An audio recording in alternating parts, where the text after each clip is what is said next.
My grandfather was a thief. He stole my grandmother's name and her identity. He used them to escape a poor, forgotten corner of the rural West, then ran off with another woman. He became a law professor, standing at podiums and lecturing about justice. She became a famous painter, giving interviews about integrity. My grandmother spent her whole life trapped in that same dying farmland. Everyone called her an old maid. She never stopped waiting for him. Not even on her deathbed. 50 years later, I clawed my way out of that godforsaken place on the strength of 2 generations, my grandmother and my mother. I made partner at a top law firm. It was graduation season. I sat in the lead interviewer's chair. Across from me sat a girl, polished, confident, the most outstanding graduate from the best law school in the state. I opened her resume and flipped through it page by page. Then I stopped at the family information section. I stared at that name for a very long time. I looked up at her and said quietly, "You didn't get the job." The girl's smile froze on her face. "Excuse me." I closed her file and repeated, more loudly this time, "You didn't get the job." The other interviewers exchanged glances. The partner on my left leaned in and dropped his voice to his whisper. "Ms. Smith, she's only 22. National mock trial champion. 6 published papers in top journals. She's a star. Please reconsider," he whispered, but the room was too quiet. She heard. She straightened up. "I've made my decision," I said, pushing the file aside. "Isabel Harrington, you didn't pass this interview. Please leave." Everyone stopped breathing. Her composure finally cracked. She slammed both hands on the table and stood up. "What do you mean?" I didn't answer. I just looked at her face, her eyes, her nose, the line of her jaw. All painfully similar to an old photograph I had stared at for years. My hands clenched, her brow furrowed in anger.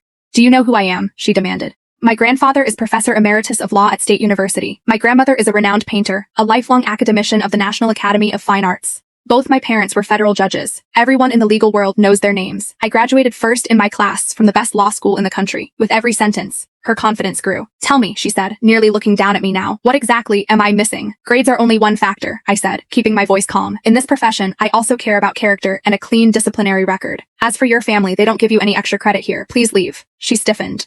This was probably the first time anyone had ever rejected her so publicly. Her face flushed red. "You're maliciously targeting me." She snatched her papers and jabbed a finger at me. "Evelyn Smith, right? Just wait. One word from my grandfather and you'll never work in this industry again." She stormed out, shooting me a venomous look before slamming the door. "M. Smith." The other interviewer started. I raised a hand. "Next candidate." The remaining 3 were excellent. Back in my office, I had just set down their files when the senior partner, David Johnson, burst in. "Evelyn, are you insane? Why did you cut Isabel Harrington? Do you know who her family is? Her grandfather is Emeritus Professor of Law at State University and a longtime partner of this firm. Turning his granddaughter away has consequences." He spoke faster than usual. "Post the offer immediately. Now." "Too late." I gave him a mocking look. "I've already returned her file." His face went blank. Then his phone rang. One glance at the caller ID changed his expression. He walked out without another word, throwing me a look that said, "You have just started a war." I wasn't afraid. I had waited too long for this day. I finished reviewing the other candidates' files. The door opened. David Johnson walked back in, slightly hunched, escorting an elderly woman. "M. Smith, this is Isabel's grandmother, Mrs. Harrington." He shot me a heavy warning glare,